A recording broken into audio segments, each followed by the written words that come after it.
Hello, everybody, and fellow researchers. My name is Nabil Rafiq Tomo, and I'm joined today by my colleague Rodriguez Orvin. We represent the Computer Science Department at Nusantara University.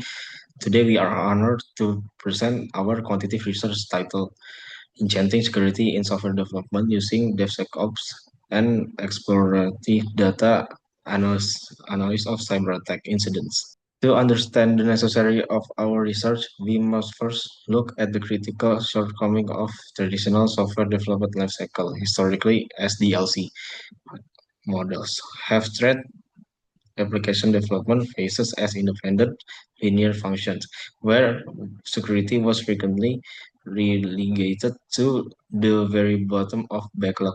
This built-on post-development security testing is entirely insufficient against modern threats and creates astronomical technical debt. Modern cyber advisors have evolved past basic malware.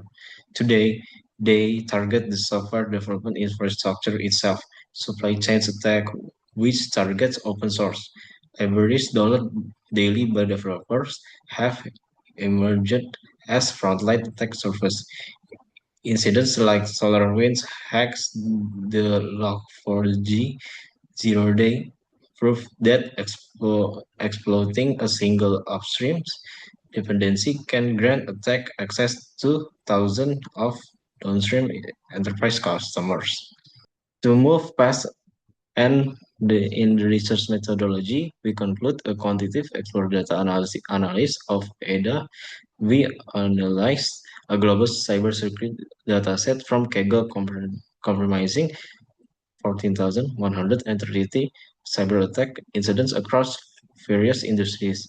Our pre-processing methodology involved cleaning the data by dropping empty columns and missing values, which resulted in a finalized data of 13,850 complete records.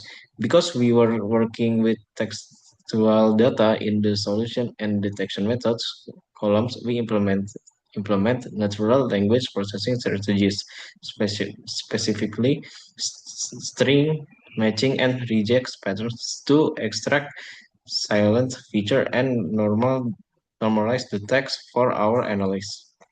Okay, moving on to our key findings, let's take a closer look at the current threat landscape. As we can see from this data, cyber threats are manifesting across several distinct vectors. At the top of the chart, hardware and interface exploitation represents the highest number of individual occurrences within 161 incidents, followed closely by advanced wireless attack with 95 incidents. However, the most critical takeaway from these slides lies in our deeper analysis of software supply chain vulnerabilities. If we combine the data from dependency confusion, which account for 91 incidents, and malicious libraries at 74 incidents, we hit a staggering total of 165 supply chain incidents. This aggregate data proves a highly dangerous threat.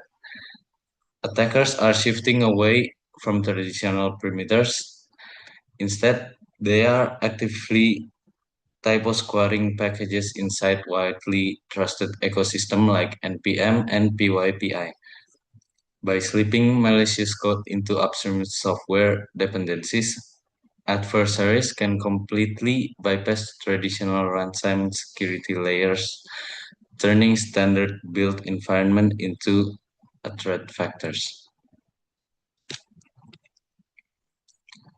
Now that we understand the severity of these supply chain threats, how do we effectively defend against them? This brings us to our DevSecOps mitigation mapping.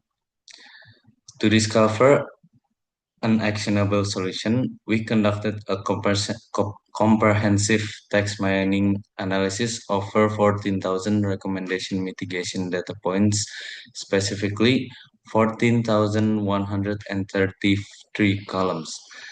What we discovered is that these recommendations uniformly align with core DevSecOps CI/CD practice. The data shows a heavy demand for structural security foundation.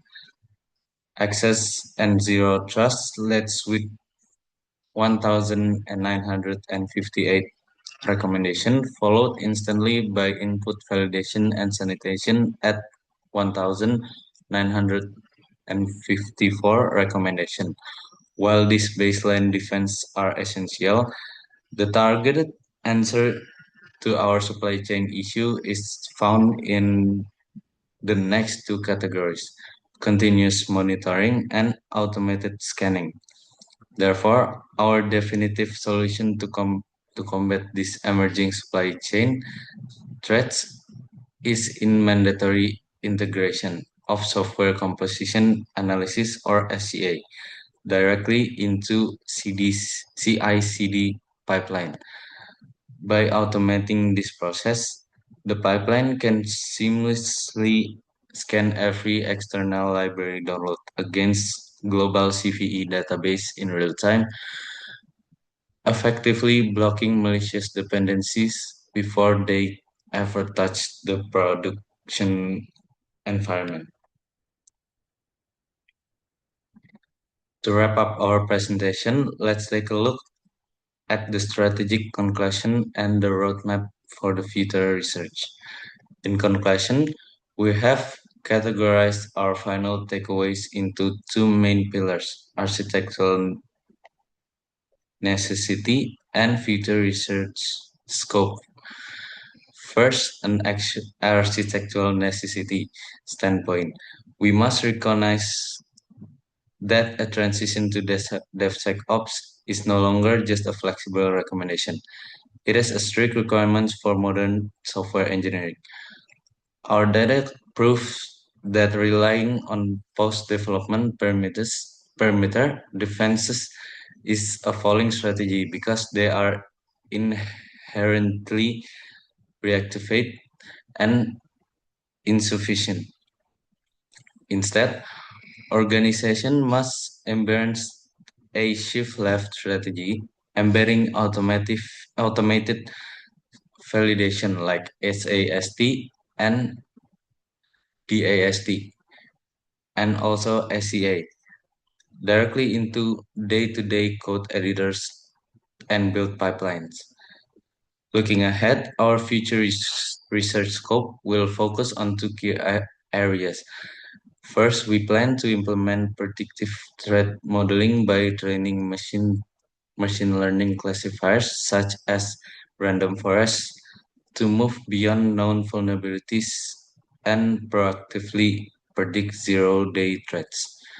Second, we aim our focus to lead time quantification, tracking empirical real-world operation data to measure exactly how much DevSecOps framework reduces deployment lead times while keeping environments secure.